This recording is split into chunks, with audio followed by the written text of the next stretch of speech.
भीमटांगी post office छक रास्ता मझिरे bike रखी रास्ता अवरोध करी नाचिबा सह उत्पात हेउथिले जणे असामाजिक युवक।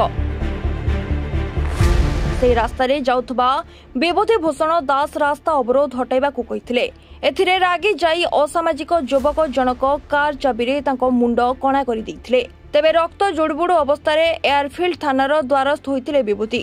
पुलिस विभूति को चिकित्सा कराइबा सह फेरार असामाजिक युवक को धरिबा पई चढ़ाऊ आरंभ करिछि। सेपटे स्थानीय किछि युवक और सामाजिक कर्मी माने बिस्कुट और पानी खाई थानारे धारणा दैछन्ति।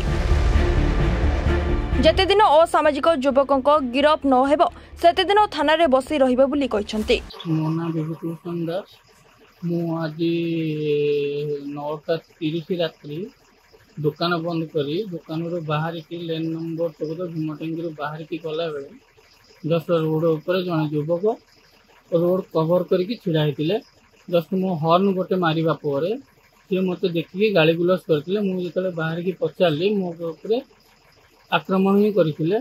बाकी आक्रमण द्वारा से जो बाइक चाबी द्वारा ही मो मुंड को मारते मुंडा कणा ये जिनसा प्राय सब हो सबुदिन मद पीकी रात लोक मैंने पूरा आमर मानने उग्र सब देखा पड़ी आम अधिक बढ़ी भी गला क्राइम एमती गंडगोल करवा ये करवा बाहर आसिक माने लोकाल भी नुहति बाहर आसिक सब गंडगोल कर जो मैंने किसी कहीपना से साइलेंट पढ़ाती आज कहवर मत आक्रमण हो तार ना हूँ आम भीमटांगी अंचल लेन नंबर 15 से रुहे भड़ारे ना हूँ अश्विनी कुमार पात्र सब मद पीकी राति एमती ग्रुप अच्छा बस रोड पर अवरोध कर छिड़ा गाड़ी रखिकी किसी कहले ये करती मान युक्तियुक्त करती झगड़ा करती तो पेट्रोलिंग करे केतबेले कौन करे आम तो देखा के पाऊनु सब तो ये जिन चली।